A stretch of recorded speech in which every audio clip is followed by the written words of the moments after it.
What's up, everyone? Thanks for doing it. Thanks for doing last night.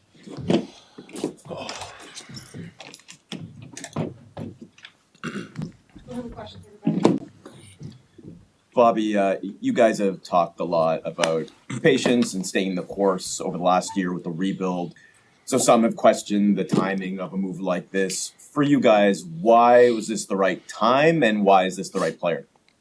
Right, it was an important step in the rebuild.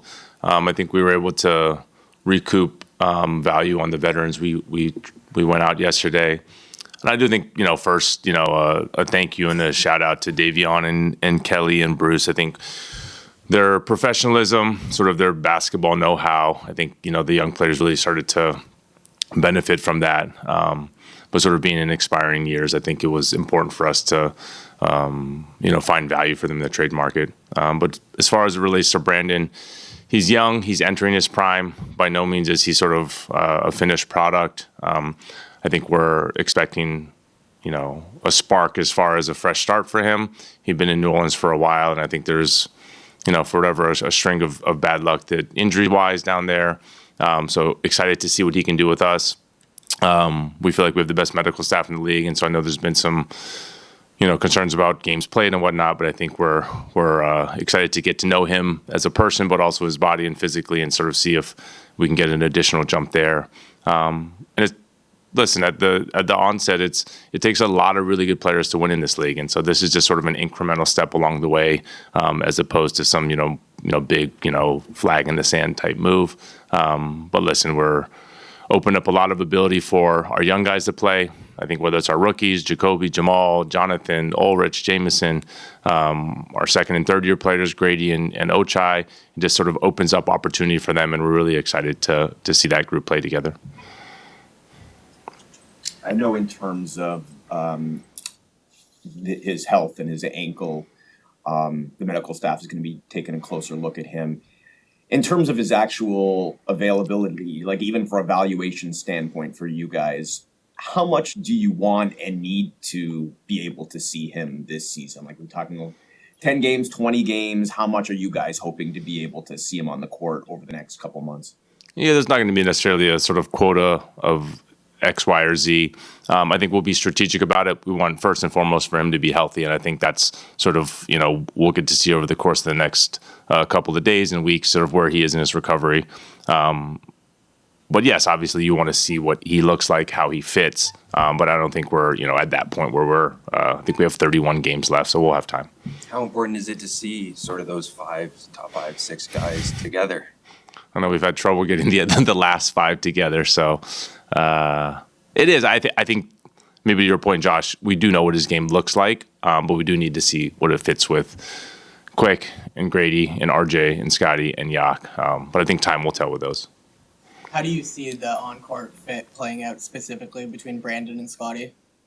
Yeah, two talented. Scotty wants to share ball. Brandon wants to score the ball. I think that sort of is a natural fit. Is sort of how you see with Scotty and RJ. Like I said, you can never have too many difference makers. I think high IQ players, great feel for the game, long, athletic. So, our kind of guy. They both sort of operate in similar areas. Mm-hmm. How do you see them fitting? You sort of touched on this, but offensively and sharing the court in a similar area. I think Brandon's space is more. I think Brandon is, probably a more accomplished shooter. I think Scotty's as we're watching him sort of develop his 3-ball. I think there's enough duos around the league that sort of, stylistically operate in the same space that I'm not too concerned about it. In terms of his contract situation, I know you're able to talk extension with him right away. Do you feel like you guys have a good sense already of his desire to be here, to play here? And do you feel like you have an idea of how much it's going to cost to keep him around? Yeah, Brandon wants to be here. I think this was a intentional sort of effort and decision by him, so we appreciate that. And yeah, obviously we've been able to talk to his agent and representatives over the past couple of 24 hours or so, and so we're comfortable where we are.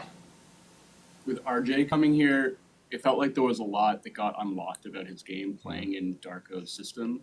Is there an extent to which you feel like the same will be true for Brandon, and in what ways do you feel like this team Darko's offense can get the most out of him? You'll probably talk to Darko, but I think what you all see, right, is sort of the ball movement, quick decisions. The shooting, I think, helps this specific team that maybe, is an area of improvement. But no, definitely the sort of fast-paced thinking, transition, move the ball assists, we think definitely will sort of unlock part of Brandon's game. In terms of, people who are approaching free agency, Boucher did not get moved. Can you talk about what happened?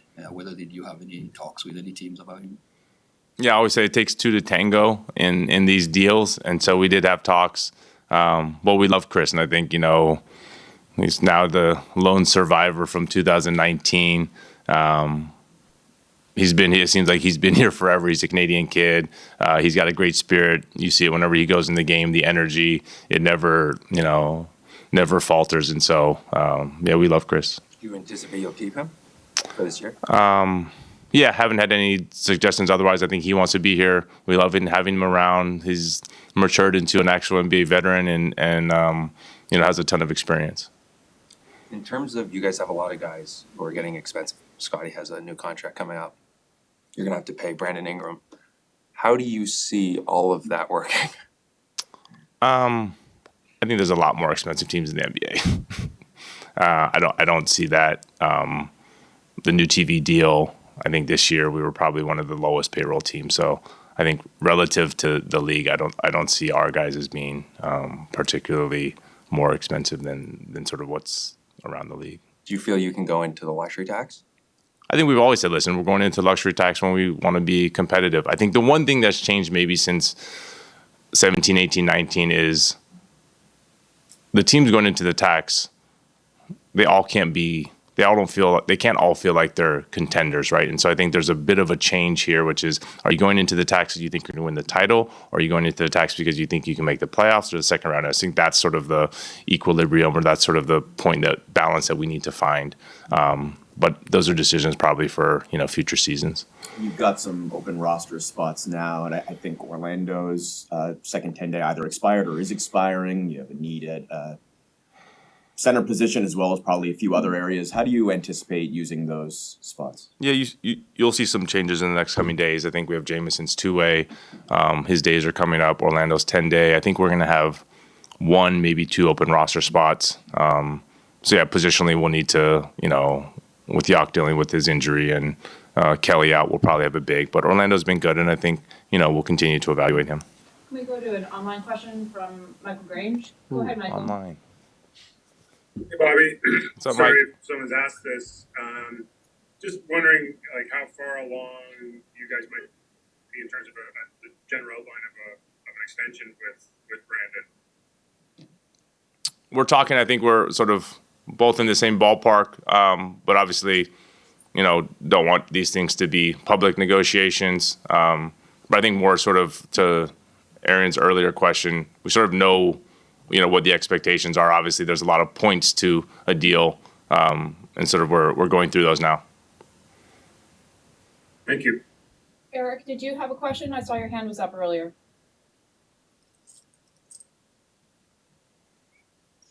Yeah, thanks. You talked about the fit with Scotty and Brandon.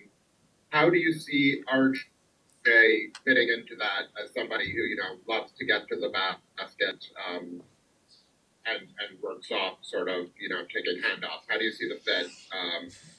Darko will address this, I'm sure. Yeah, I think first and foremost, Brandon shooting. Offensively, he's incredibly talented. And so the spacing that he provides with his ability to shoot the ball, whether it's from three or from the mid-range, I think opens things up for both of those. And RJ's cuttings, RJ's ability to finish around the rim, and then sort of Scotty's natural passing ability. But at the same time, I think we need a lot of good players and we need a lot of good difference makers. And so this just adds to that group. I think in trading Bruce and Kelly, you sort of take two guys who are coming off our bench and you turn them into a starter. It allows for a bit more flexibility on that starting lineup. Obviously, you can play a little bigger with Brandon, Scotty, and Yak together. So I think it's more options as opposed to how does that specific lineup fit. But Darko will obviously have more on that. Grange, do you have another one, or is your hand just still up? I did raise my hand Oh, that's good. again. Sorry about this. When you guys were doing your background on Brandon, the injuries seem to keep popping up pretty consistently. Was there something, or have you made yourself comfortable that that's not going to be a trend that continues going forward? Well, I think a bit of it too helps with the trade and the ability to sort of get him for the cost, and so I think maybe that's baked into it. But I think we feel like we'll be able to get the best out of him. From afar, obviously, you never know for sure. We did have the benefit of having Mr. Stackhouse here, who's close to him. So there's enough people around Brandon that you're sort of able to get a picture of his love for the game of basketball. Obviously, you don't get to that level of skill without an immense amount of hard work and sort of skill development. And so we're always going to bet on those types of characteristics. Thank you. Thank you. Any other questions in the room? Yeah, now 4 straight years that this team has traded a first-round pick for a pending free agent, and not always necessarily an expected move over the course. Obviously, circumstances have been different every year, but what does that say about this front office's mindset? I think we like bringing people in here. I think we like bringing in players first to get a feel for them. I think it's tough when you go to free agency and you may not sort of intimately know the player, know his habits. And so with Jakob, obviously we knew him before, but bringing in players, getting a feel for them, and then re-signing them for us is better background, better due diligence. The other 2 trades you made, do you know what your plans are with PJ, and can you walk us through the Wiseman deal at all? Yeah, so the Wiseman deal, I think we were able to use some more flexibility to pick up some financial considerations. Is always helpful around the draft. I think last year we were able to buy in and get Ulrich, and so it's always nice to have that on hand. And then with PJ, I think people followed his sort of where he's been. Spoke to his reps yesterday. If we can find him a home, by all means, but do not anticipate PJ coming up here. Have you, you guys have seen, some part of the college basketball season so far this year. What are your thoughts on this year's draft class? I think it's strong. You guys know I can't speak sort of specific to any of the players.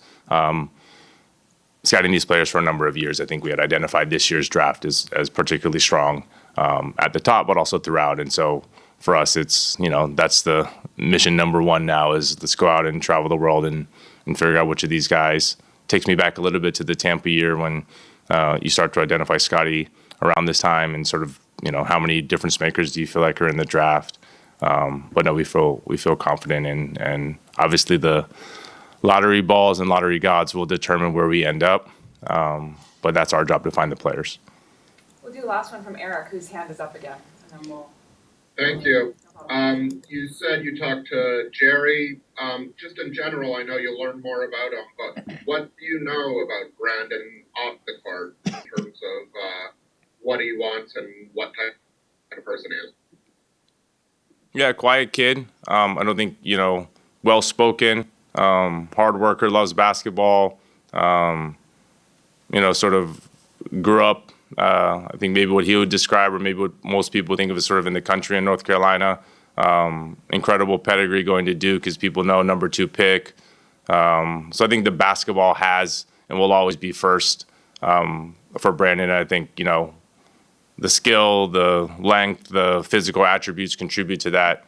But the basketball work ethic has to be there. And so that's the biggest thing and biggest plus for Brandon. Hey, it's JYD. Thanks for watching the Raptors YouTube channel. Check out our latest videos and subscribe for more. Take